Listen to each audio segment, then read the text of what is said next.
Welcome to Paruz Pantry. Paruz Pantryയിൽ ഇന്നൊരു കറി റെസിപ്പിയാണ്, ഒരു പനീർ ക്യാപ്സിക്കം മസാല. ഇത് പേര് കേൾക്കുമ്പോൾ തന്നെ എല്ലാവർക്കും അറിയാൻ പറ്റും മെയിൻ ഇൻഗ്രീഡിയൻസ് പനീറും ക്യാപ്സിക്കം ആണെന്ന്. എനിക്കറിയാം ഇതൊന്നും എപ്പോഴും എല്ലാവരും വീട്ടിൽ അവൈലബിൾ ആയിരിക്കില്ല. അപ്പോൾ എപ്പോഴാണെന്ന് വെച്ചാൽ അവൈലബിൾ ആകുമ്പോൾ നിങ്ങൾ മസ്റ്റായിട്ട് കാര്യങ്ങൾ ചെയ്ത് നോക്കണം. വളരെ ടേസ്റ്റിയാണ്, എല്ലാവർക്കും ഇഷ്ടപ്പെടും. വീണ്ടും വീണ്ടും ചെയ്യാൻ തോന്നുന്നൊരു റെസിപ്പിയാണ്. സോ നമുക്ക് നോക്കാം ഇതെങ്ങനെ ചെയ്യുന്നത്.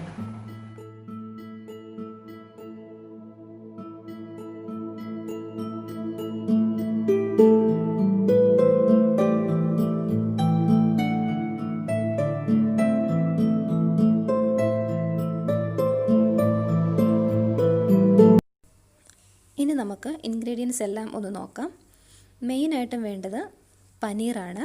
ഞാനിവിടെ 200 ഗ്രാം പനീറാണ് എടുത്തിരിക്കുന്നത്. 200 ഗ്രാമിൻ്റെ പാക്കറ്റായിട്ട് നമുക്ക് വാങ്ങിക്കാൻ കിട്ടും, അതെടുത്താൽ മതി. അത് കട്ട് ചെയ്യൊന്നും വേണ്ട, അതേ ക്യൂബ്സ് ആയിട്ട് തന്നെ എടുക്കാം. പിന്നെ വേണ്ടത് കുറച്ച് വെജിറ്റബിൾസ് ആണ്.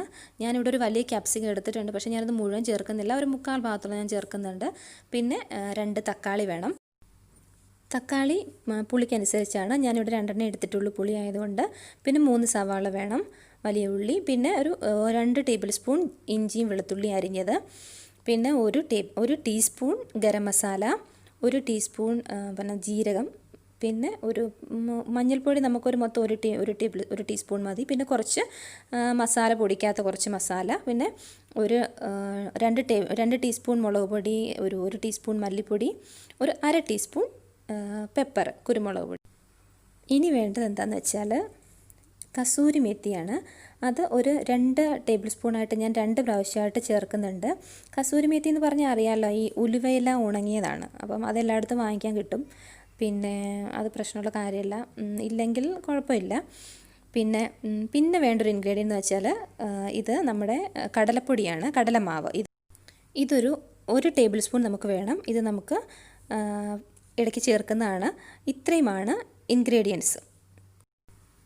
അപ്പോൾ നമുക്ക് നമ്മുടെ പ്രിപ്പറേഷൻ സ്റ്റാർട്ട് ചെയ്യുന്നതിന് മുമ്പ് ഒരു കാര്യം ചെയ്ത് വെക്കാനുണ്ട്. നമ്മുടെ ഈ പനീർ നമുക്കൊന്ന് ചൂടാക്കി എടുക്കണം. അപ്പോൾ അതൊന്ന് മാരിനേറ്റ് ചെയ്തിട്ട് വേണം, മസാലയൊക്കെ ചേർത്തൊന്ന് മാരിനേറ്റ് ചെയ്തിട്ട് വേണം ഇത് നമുക്ക് ചൂടാക്കി എടുക്കാൻ. അപ്പം നമുക്ക് ഇതിന് വേണ്ട ഇൻഗ്രീഡിയൻസ് ഇതിൽ ചേർത്ത് കൊടുക്കാം. കുറച്ചൊരു 1/4 ടീസ്പൂൺ മഞ്ഞൾപ്പൊടി, ഒരു ടീസ്പൂൺ മുളക് പൊടി. ഇതിപ്പോൾ ഞാൻ കാശ്മീരി ചില്ലിയാണ് എടുത്തിരിക്കുന്നത്, ഇവിടെ അധികം എരിവ് യൂസ് ചെയ്യാറില്ല.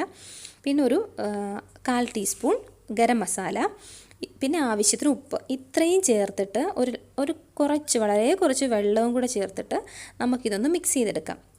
മിക്സ് ചെയ്യുമ്പോൾ ശ്രദ്ധിക്കണം, ഈ പനീർ എന്ന് പറയുന്നത് വളരെ സോഫ്റ്റാണേ. അപ്പോൾ ഇത് പൊട്ടിപ്പോകാനുള്ള ചാൻസ് ഉണ്ട്, അങ്ങ് ഉടഞ്ഞു പോകാനുള്ള ചാൻസ് ഉണ്ട്. അപ്പം അത് വളരെ ശ്രദ്ധിച്ച് മിക്സ് ചെയ്യുക.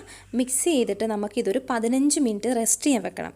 അപ്പോൾ പ്രത്യേകിച്ച് ഒരു റെസ്റ്റിംഗ് ടൈമൊന്നും നമ്മൾ നോക്കണ്ട, കാരണം നമുക്ക് നമ്മുടെ പ്രിപ്പറേഷൻ സ്റ്റാർട്ട് ചെയ്യുമ്പോഴത്തേക്ക് ഉള്ളിയൊക്കെ വഴണ്ട് വരുമ്പോഴത്തേക്ക് ഈ പനീർ സെറ്റായിക്കോളും. സോ നമുക്ക് പ്രിപ്പറേഷൻ സ്റ്റാർട്ട് ചെയ്യാം. ഞാനൊരു പാൻ വെച്ചിട്ടുണ്ട് ഇതിൽ. സോ ആദ്യം തന്നെ നമുക്ക് നമ്മുടെ ക്യാപ്സിക്കവും ഒനിയനും കൂടെ, ബിഗ് ഒനിയനും കൂടെ, അത് 1 സവാളയാണ് ഞാൻ എടുക്കുന്നത്. അത്രയും ഒന്ന് നമുക്ക് ചെറുതായിട്ടൊന്ന് ഫ്രൈ ചെയ്തെടുക്കണം, ഒന്ന് ലൈറ്റായിട്ട്. അപ്പോൾ ഞാനിത്തിരി ഒരു ടീസ്പൂൺ ഓയിൽ ഒഴിച്ചിട്ടുണ്ട്. ഇനി ഈ ഓയിലിലേക്ക് നമുക്ക് കട്ട് ചെയ്ത് വെച്ചിരിക്കുന്ന ക്യാപ്സിക്കവും ബിഗ് ഒനിയനും ഇടാം. ഈ ക്യാപ്സിക്കം ഞാനിങ്ങനെ സ്മോൾ ക്യൂബ്സായിട്ടാണ് കട്ട് ചെയ്തേക്കുന്നത്. ഒനിയനും അതുപോലെ തന്നെ ഒരു ഒനിയനാണ്.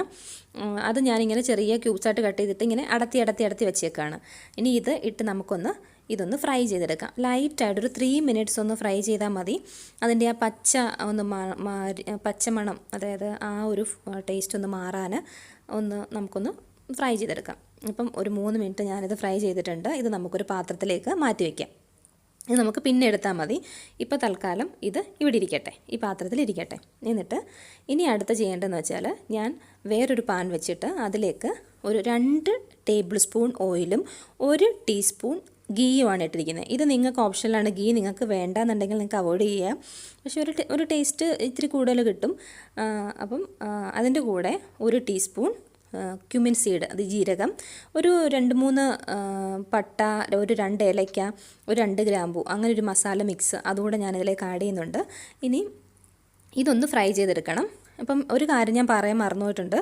നിങ്ങൾ ഇതിൻ്റെ കൂടെ ഒരു 2 പിഞ്ച് നമ്മുടെ കായപ്പൊടിയും കൂടെ ചേർക്കണം. അതുകൂടെ ചേർത്തിട്ട് ഇതൊന്ന് വറക്കണം. ഇതിങ്ങനെ വറന്നു വരുമ്പോൾ ഒരു നല്ല സ്മെല്ല് വരും.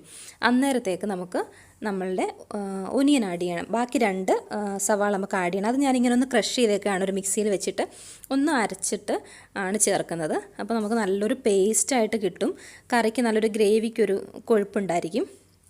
അത് എന്നിട്ട് നമുക്ക് നന്നായിട്ടൊന്ന് വഴറ്റിയെടുക്കണം. അതൊന്ന് കുറച്ചൊന്ന് വഴണ്ട് കഴിയുമ്പോഴത്തേക്ക് നമുക്ക് ഇഞ്ചിയും വെളുത്തുള്ളിയും നമുക്ക് ആഡ് ചെയ്യണം. ഇതെന്നിട്ട് നന്നായിട്ട് ഒന്ന് ഫ്രൈ ചെയ്യണം. ഈ ഒനിയന് നല്ലതായിട്ട് ഫ്രൈ ആകണം. അപ്പോൾ ഇത് ഫ്രൈ ആയി വരട്ടെ. ഉപ്പ് ചേർക്കാൻ മറക്കണ്ട കേട്ടോ, ഉപ്പ് എന്തായാലും ചേർക്കണം. അപ്പോൾ നമ്മുടെ ഒനിയന് ഓൾമോസ്റ്റ് ഒന്ന് നല്ലതായിട്ട് കളറൊക്കെ മാറി വന്നിട്ടുണ്ട്. ഇനി നമുക്കിതിലേക്ക് മസാലകൾ ആഡ് ചെയ്യാം. മസാലകളിൽ ഞാൻ ആദ്യം ആഡ് ചെയ്യുന്നത് കാശ്മീരി ചില്ലി പൗഡറാണ്. 1 ടീസ്പൂൺ കാശ്മീരി ചില്ലി പൗഡർ, ഒരു 1/4 ടീസ്പൂൺ പെപ്പർ. ഞങ്ങളിവിടെ അധികം എരിവ് ഉപയോഗിക്കില്ല, അതുകൊണ്ട് ഞാനൊരു 1/4 ടീസ്പൂണാണ്. നിങ്ങൾക്ക് നിങ്ങളുടെ ഇഷ്ടമനുസരിച്ച് എരിവ് വേണമെങ്കിൽ കുറച്ചുകൂടെ കൂട്ടിയെടുക്കാം. പിന്നെ വേണ്ടത് ഒരു 1/2 ടീസ്പൂൺ മല്ലിപ്പൊടിയാണ്. മല്ലിപ്പൊടി ആഡ് ചെയ്യുന്നുണ്ട് 1/2 ടീസ്പൂണ്. പിന്നെ ഇതിൻ്റെ കൂടെ ഒരു 1/2 ടീസ്പൂൺ നമ്മുടെ ഗരം മസാല പൗഡർ കൂടെ ആഡ് ചെയ്യും. ഇനി ആഡ് ചെയ്യാൻ പോകുന്നത് 1 ടേബിൾ സ്പൂൺ നമ്മുടെ കടലമാവാണ്. ഇത് ഒരു നല്ലൊരു ഫ്ലേവറാണ്. പിന്നെ ആഡ് ചെയ്യേണ്ടത് ഒരു 1.5 ടീസ്പൂൺ കസ്തൂരിമേത്തി ഞാൻ ആഡ് ചെയ്യുന്നുണ്ട്. ഇത് നല്ലൊരു ഫ്ലേവറാണ് നമ്മുടെ കറിക്ക് നൽകുന്നത്. അപ്പോൾ ഇത് കസ്തൂരിമേത്തി ഉണ്ടെങ്കിൽ നിങ്ങൾ എന്തായാലും അത് മസ്റ്റായിട്ടും ചേർക്കണം.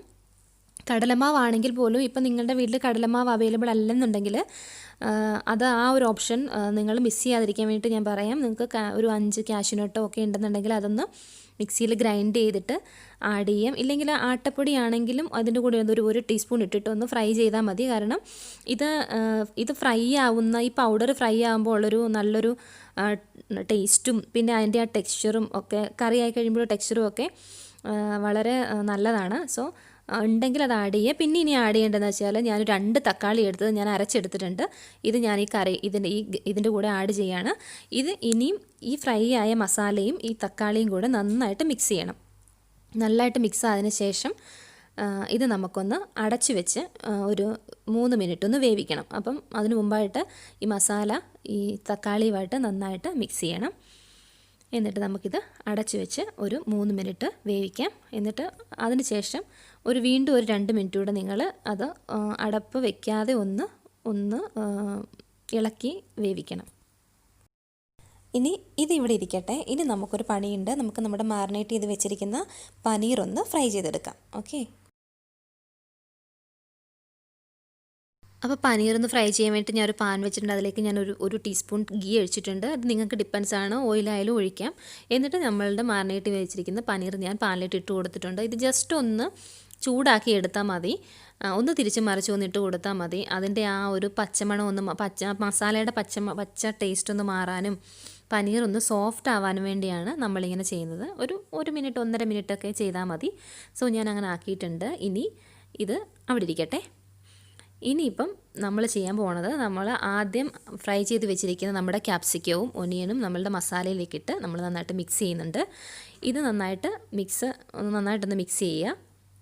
ഇത് മിക്സ് ചെയ്തതിന് ശേഷം ഇതിനകത്തേക്ക് ഞാനൊരു 1 ടേബിൾ സ്പൂൺ മല്ലിയിലയും കൂടി ഇട്ട് കൊടുക്കുന്നുണ്ട്, ഒരു ടേസ്റ്റിന് വേണ്ടിയിട്ട്. അതുണ്ടെങ്കിൽ നിങ്ങൾക്ക് ഇട്ട് കൊടുക്കാം. എന്നിട്ട് നമ്മളുടെ ഫ്രൈ ചെയ്ത് വെച്ചിരിക്കുന്ന പനീർ നമ്മൾ ഇനി ഈ മിക്സിനകത്തോട്ടാണ് ചേർക്കാൻ പോണത്. അപ്പം ഇനി നമ്മൾ പനീർ ചേർക്കാം. പനീർ ചേർക്കുമ്പം ഒന്ന് സൂക്ഷിക്കണം, പൊട്ടിപ്പോകാതെ കെയർഫുള്ളായിട്ട് മിക്സ് ചെയ്യുക. ഇത് അധികം അങ്ങോട്ട് മിക്സ് ആവണ്ട. കാരണം നമ്മളിനി ഇതിനകത്തേക്ക് ഒരു ഗ്ലാസ്, ഞാനിവിടെ 1 ഗ്ലാസ് വെള്ളമാണ് ആഡ് ചെയ്യുന്നത്. നിങ്ങൾക്ക് എത്രയാണോ നിങ്ങളുടെ ഗ്രേവി വേണ്ടത് അതിനനുസരിച്ച് നിങ്ങൾ ഇതിനകത്തേക്ക് 1 ഗ്ലാസ്സോ എത്രയാണെന്ന് വെച്ചാൽ വാട്ടർ ഒഴിക്കുക. വെള്ളം ഒഴിച്ചിട്ട് ഇത് നമ്മൾക്ക് അടച്ച് വെച്ചിട്ട് ഒരു 4 മിനിറ്റ് ഒന്ന് കുക്കാവണം. അപ്പോഴേക്കും ഈ പനീരിലും ഒക്കെ അതിൻ്റെ മസാലയൊക്കെ നന്നായിട്ട് പിടിക്കും. അങ്ങനെ നമുക്കൊരു 4 മിനിറ്റ് ഇത് അടച്ച് വെച്ച് കുക്ക് ചെയ്യാം. ഓക്കെ, ഇപ്പോൾ ദാ കറി 4 മിനിറ്റ് കഴിഞ്ഞിട്ടുണ്ട്. നിങ്ങൾക്ക് കാണാൻ പറ്റും നല്ല ഗ്രേവിയൊക്കെ വന്നിട്ടുണ്ട്. പനീറൊക്കെ നന്നായിട്ട് മസാലയൊക്കെ പിടിച്ചിട്ടുണ്ട്. അപ്പോൾ നമ്മുടെ കറി നല്ല റെഡി ആയിട്ടുണ്ട്. ഇനി വേണ്ടത്, ഞാനിപ്പോൾ ഇതിനകത്ത് ലാസ്റ്റായിട്ട് ചെയ്യാൻ പോണത് ഒരു ടീസ്പൂൺ കസ്തൂരി മേത്തിയും കൂടെ ഒന്ന് ഞെരടി ഇത് ഫൈനലായിട്ടൊന്ന് ഇട്ട് കൊടുക്കുകയാണ് ഒരു ടേസ്റ്റിന് വേണ്ടിയിട്ട്. പിന്നെ ഞാനിതിനകത്ത് ചെയ്യാൻ പോകുന്നത്, അത് നിങ്ങൾക്ക് ഓപ്ഷനിലാണ്, നിങ്ങൾക്ക് ചെയ്യണമെന്നില്ല. ഞാനിതിലേക്ക് ഒരു 1/2 ടീസ്പൂൺ എന്താ ബ്രൗൺ ഷുഗറാണ് ആഡ് ചെയ്യുന്നത്. ഇതെന്ന് വെച്ചാൽ ഞാനിവിടെ എരിയുള്ള കറി, മസാല കൂടുതലുള്ള കറിയൊക്കെ കുക്ക് ചെയ്യുമ്പോൾ ഞാൻ ആഡ് ചെയ്യാറുണ്ട്. അതൊരു ചെറിയൊരു ടേസ്റ്റ് എനിക്ക് കിട്ടാറുണ്ട്. അപ്പോൾ അത് നിങ്ങൾക്ക് ഇഷ്ടമാണെങ്കിൽ അതും ആഡ് ചെയ്യാം. അങ്ങനെ കറി നമ്മളുടെ ഫൈനലായിട്ടുണ്ട്. ഇത് എനിക്ക് ഉറപ്പാണ് എല്ലാവർക്കും ഇഷ്ടമാകുമെന്ന്. നല്ല ടേസ്റ്റാണ് ഈ കറിക്ക്. എല്ലാവരും ട്രൈ ചെയ്ത് നോക്കണം. അപ്പം ചപ്പാത്തിയുടെ കൂടെയും പത്തിരിയുടെ കൂടെയും പൂരിയുടെ കൂടെയും ഒക്കെ കഴിക്കാൻ നല്ല ടേസ്റ്റാണ്. പിന്നെ വേറൊരു കാര്യം എന്താ വെച്ചാൽ നമ്മൾ സാധാരണ പനീർ മാത്രം വെച്ചിട്ട് മസാലക്കറി വെക്കുമ്പോൾ നമുക്ക് അധികം പീസസ് ഉണ്ടാവില്ല. ചപ്പാത്തിയുടെ ഒക്കെ കഴിക്കുമ്പോഴേ നമ്മളിങ്ങനെ അഡ്ജസ്റ്റ് ചെയ്തൊക്കെ എടുത്ത് കഴിക്കേണ്ടി വരും. ഇതാകുമ്പോൾ ഇഷ്ടം പോലെ പീസാണ്. കാരണം ക്യാപ്സിക്കം ഉണ്ട്, ഒനിയനുണ്ട്, പനീറുണ്ട്. നമുക്ക് ഇഷ്ടം പോലെ ലാവിഷായിട്ട് എടുത്ത് കഴിക്കാൻ പറ്റും. അതുപോലെ തന്നെ നമ്പർ ഓഫ് പീപ്പിളൊക്കെ കൂടുതലുള്ള ഗസ്റ്റൊക്കെ ആണെങ്കിൽ ഈ കറി നമുക്ക് എന്തായാലും എല്ലാവർക്കും അഡ്ജസ്റ്റ് ചെയ്യാൻ പറ്റും. ഒരു പ്രാവശ്യം വെച്ചാൽ നിങ്ങൾ വീണ്ടും വീണ്ടും വയ്ക്കും, ഉറപ്പാണ്. സോ വീഡിയോ ഇഷ്ടപ്പെട്ടെങ്കിൽ സബ്സ്ക്രൈബ് ചെയ്യുക. വീണ്ടും കാണാം പാറസ് പാണ്ടിയിൽ മറ്റൊരു വീഡിയോയിലൂടെ. Thanks for watching.